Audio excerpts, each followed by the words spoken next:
Hello everyone, how are you doing? In this video we're going to create the scanner effect as you can see here, and we're going to create the blueprint so we have the scanner growing over time as you can see. So if you do like this video, please hit the like button and subscribe so you don't lose any new content, and let's start.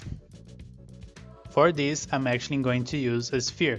So let's go here to place actors, shapes, and let's drag the sphere into the scene like this. We're going to use this to work with the material for the scanner. Let me just increase a little bit the scale here. There we go. And now we can start doing the material. So let's go to material folders. Let's create another folder here for the scanner effect. There we go. And let's open this and create the scanner material. So let's create a material. Let me call this M scanner effect, and let's create a material instance for that. So right click on the material and create material instance. Let me name this MI scanner effect. There we go. And let's put the instance on the sphere. So just select the sphere, and here in the details on the element 0 here in the materials, just drag the material instance for the scanner. There we go. And now we can open the material and start working with this.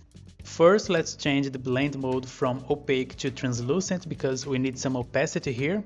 And let's change the shading model from default lit to unlit because this effect doesn't need to be affected by light. So let's put unlit here in the shading model.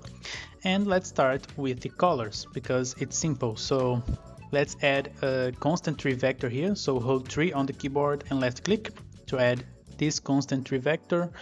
Let me change this to maybe a light blue here. There we go. And we just need to multiply this with some intensity for the color. So let's hold M on the keyboard and left click to add a multiply node. Let's connect this on the A. And for the B, let's create a scalar parameter. So hold S on the keyboard and left click. There we go.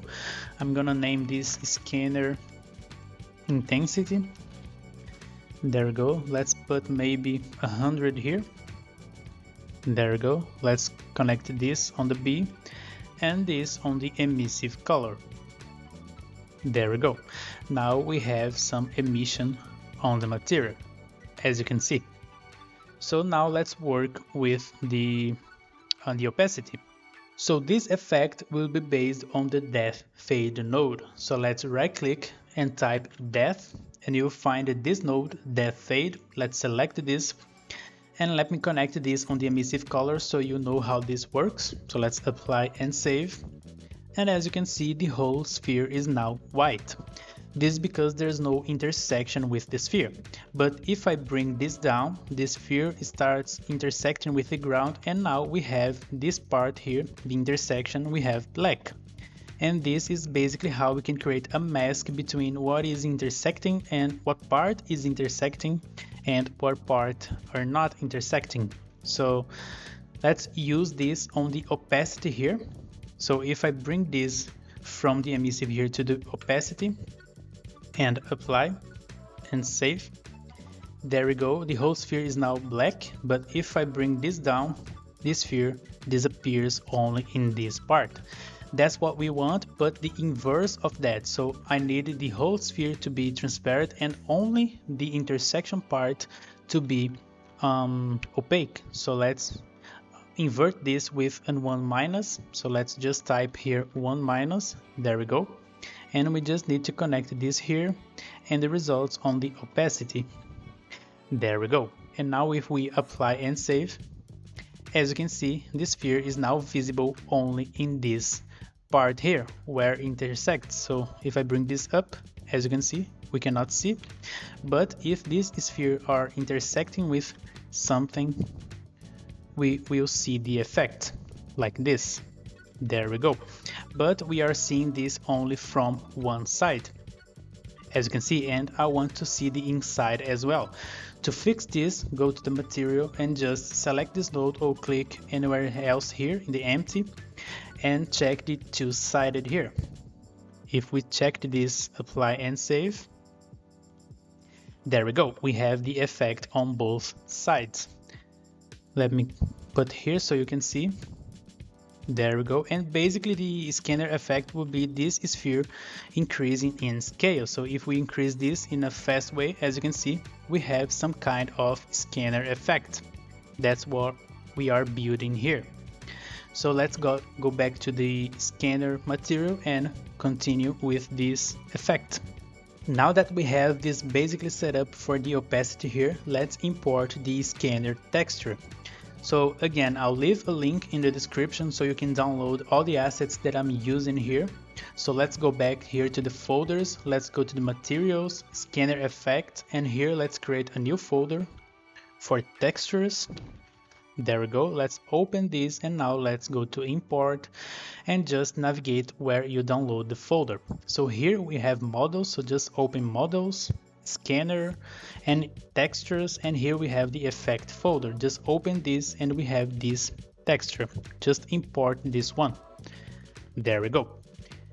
This is basically a checkboard texture, nothing crazy here, and of course if you want you can change this texture, so just keep in mind that this texture needs to be black and white. So there we go. Let's go back to the material here and let's import this texture here. So just press Ctrl and space on the keyboard to open the content browser and just go to material, effect, textures, and let's drag this to the material here. And now we just need to multiply these two, this inverted value of the depth fade with the texture. So just hold M on the keyboard and let's click to add a multiply, and multiply these two together and put this on the opacity. And now let's put this on the emissive color as well, the colors here. Let's apply and save, and as you can see now the texture is only in the intersection part of the sphere. So if I put here, as you can see the texture appear like this, and if I increase this sphere like this basically looks like a scanner effect. There we go. So let's go back to the material, so we increase this a little bit more. So here in the depth fade we have this fade distance. This is basically the width of this effect here. So if I put maybe 250 here so you can see. There we go, let's apply and save. There we go, as you can see the width here increases. So let's make a scalar parameter for this. So hold S on the keyboard and let's click to add a scalar parameter, and let's name this fade distance. There we go, and I'll put 150 by default. Let's connect this on the fade distance here. Let's apply and save. And this is the effect here. Let's go back here, and now I want the texture to be placed in the screen space. So to do this, let's go back here to the material and let's right click and search for screen position. There we go. And here we have the viewport UV.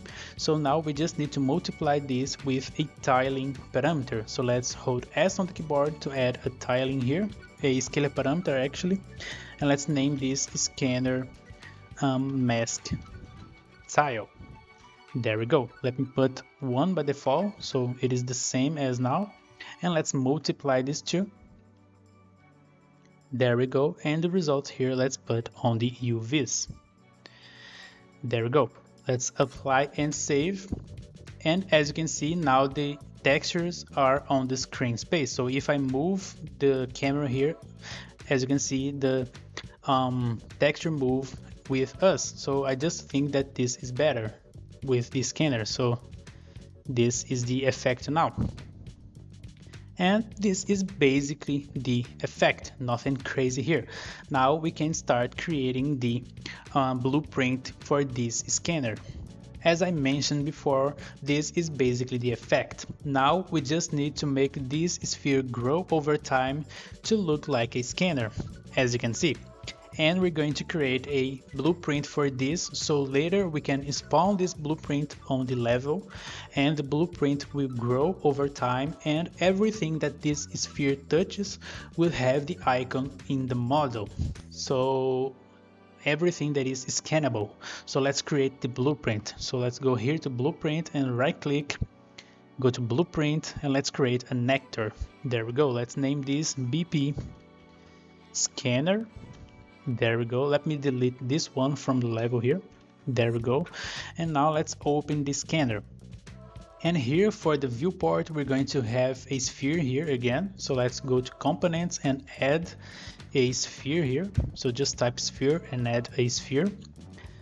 And here let's put the material. So let's go to materials here and search for MI scanner, basically the instance of the scanner effect. There we go. Let's compile and save, and let me put this on the level so we can see if this is working. And it is. Again, it's just a sphere with the material, and now we just need to make this grow over time. So let's go back to the scanner here, the BP scanner. Let's go to event graph and let me delete these two events. Let's just stick with the tick event. So first we need a speed of the growth. So let's go to variables here and let's name this scan speed. There we go. Let's make this a float, the type of float. Let's compile and save. Let's drag this variable to the graph here. And let's multiply the delta seconds with this so we get the velocity. So let's right click and search for multiply. Let's connect the delta seconds here and the scan velocity, the scan speed. There we go. And now we have the grow velocity here.